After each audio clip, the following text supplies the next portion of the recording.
Bendrovė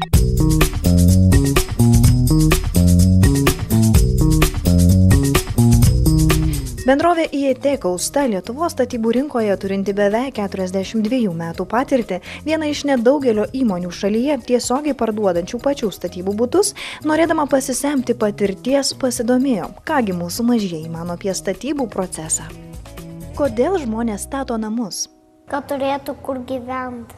Dėl to, kad gyventų juose. Tam, kad turėtų kur apsigyventi. Todėl, kad sniegas neužpildys ant jūrų. Taip, kad gyventų. Kam reikalingas kranas? Statybininkam ten kelia tokius vamzdžius sunkius labai, kur statybininkai negali pakelti su rankom. Kranas tam, kad galėtų aukštai užkelti, nes kopėčių tokių aukštų nėra. Iš ko statomas namas? Iš plytų. Iš plytų įvairiai.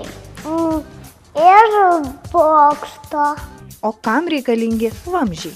Vamzdžiai, kad pertektų vanduo. Kad bėgtų per juos vanduo. Kam yra skirtas cementas? Kad suliptų plytos vienas ant kitos. Tam, kad galėtų suklijuoti, kad nekristų. Kad sulipdytų. Ką daro sunkvežimis statybose? Atveža smėlio. Arba žemių.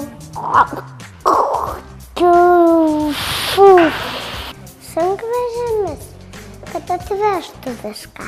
Kaip atrodo statybos? Gražiai. Traktoriai visokie.